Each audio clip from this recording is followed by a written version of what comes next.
আজ তোমাদের কাছে নতুন একটা রেসিপি শেয়ার করব। আমার হাতে আছে বেগুন আর রেসিপি হবে আজকে আগুন।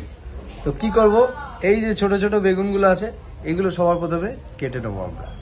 আর বেগুনগুলোকে কেটে নিয়েছি ঠিক আমরা এইভাবে, দেখতে পাচ্ছ একটা বেগুনের মাঝখান দিয়ে 4 ভাগ করে নিয়েছি, কিন্তু বেগুনগুলো কিন্তু গোটা গোটাই রয়েছে। আর এইভাবেই কিন্তু সম্পূর্ণ বেগুনটা আমরা কেটে নেবো।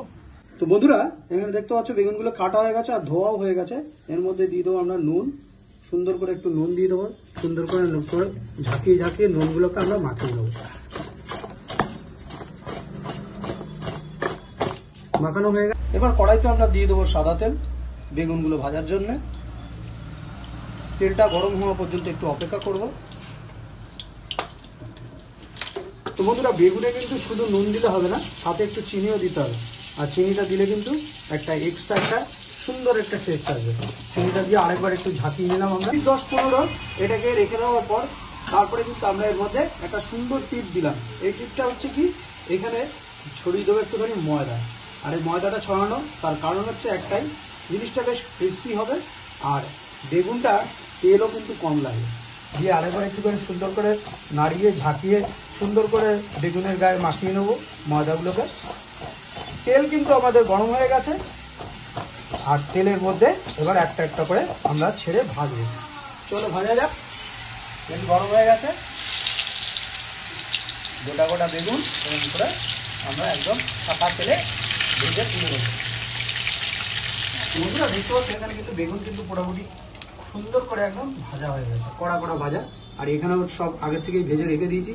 আর বাকি আরেকটুখানি আছে, এখানে অল্প একটুখানি আছে, এটুকুনি ভেজে নিই, তারপরে তোমাদের দেখাচ্ছি কিভাবে কি গ্রেভিটা। বন্ধুরা, গ্রেভির জন্য দিয়ে দেবো দই। আর এটা দইটা কিন্তু একটুখানি বেশি পরিমাণেই লাগবে, মোটামুটি ধরো 300-400 মতো দই আমরা দিয়ে দিলাম এর মধ্যে। আর এবার দেবো হচ্ছে চাট মশলা, দিয়ে দিলাম চাট মশলা 1 চামচের মতো দিয়ে দিলাম।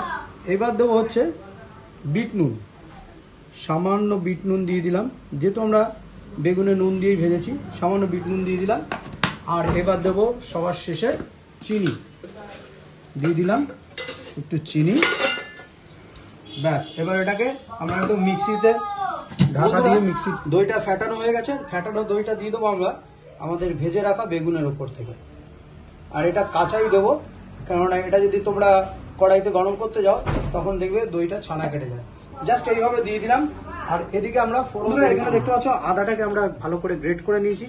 সবার প্রথমে তেল গরম হয়ে গেছে, দিয়ে দেবো শুকনো লঙ্কা 5 ফোড়ন, দিয়ে দেবো ফোড়নে, দিয়ে দেবো আদা,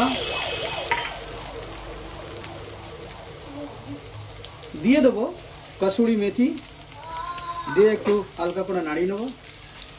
হয়ে গেছে তড়কা, ব্যাস। এবার আমরা নিয়ে নিলাম এটাকে, নিয়ে দিয়ে দেবো আমাদের বেগুনে।